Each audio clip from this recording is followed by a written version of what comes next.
Pagi Bu Guru dan teman-teman, hari ini saya akan menjelaskan mengenai teks anekdot. Saya Marsiano dari Xmia 2. Materi pembelajaran hari ini adalah 1. Pengertian teks anekdot, 2. Ciri teks anekdot, dan 3. Struktur teks anekdot. Pengertian teks anekdot itu apa ya? Pengertian teks anekdot secara umum, teks anekdot adalah cerita singkat yang di dalamnya mengandung unsur lucu dan mempunyai maksud untuk melakukan kritikan. Teks anekdot biasanya bertopik tentang layanan publik, politik, lingkungan, dan sosial. Pernah membaca sebuah cerita yang berisi tentang guyonan atau berbau humor tetapi menjurus kepada kritik? Cerita singkat tersebut ialah teks anekdot.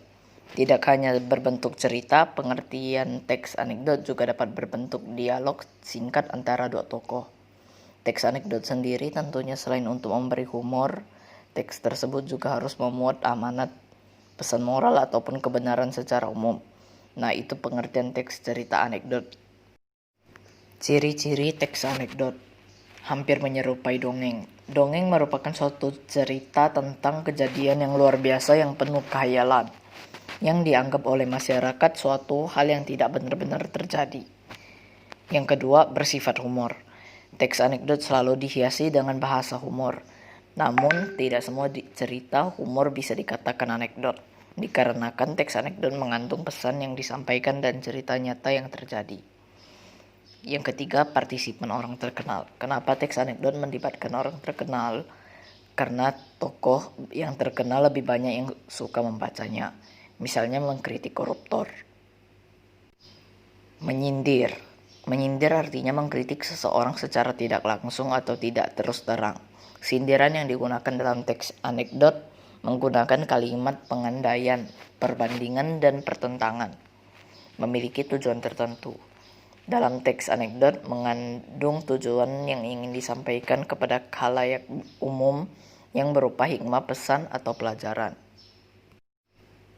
Kalimat pengandaian adalah sebuah ungkapan yang menunjukkan suatu keinginan yang belum terpenuhi, namun pembicara bermaksud ingin melakukan hal tersebut.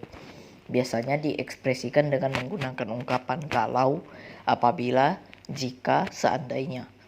Contoh, apabila presiden tidak bisa mengurangi jumlah pengangguran, kita lengserkan aja dari jabatannya. Kalimat perbandingan.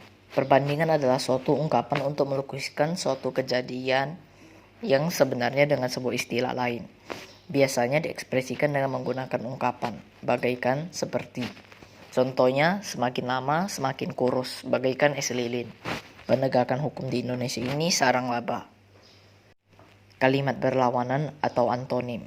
Kalimat berlawanan artinya adalah suatu ungkapan yang melukiskan keadaan yang terjadi dengan keadaan sebaliknya. Contohnya, keputusan yang tidak adil dikatakan adil, orang bodoh dikatakan orang pintar. Struktur teks anekdot. Abstraksi. Terletak di bagian awal paragraf yang memberikan gambaran tentang isi teks. Orientasi. Bagian yang menunjukkan awal keadaan cerita bagaimana peristiwa terjadi. Krisis. Bagian terjadinya hal atau masalah yang unik atau tidak biasa. Reaksi. Bagian bagaimana cara penulis atau yang ditulis menyelesaikan masalah yang timbul. Koda. Bagian akhir cerita, bisa juga dengan memberi simpulan tentang kejadian yang telah terjadi. Sekian presentasi dari saya. Terima kasih telah menonton video ini.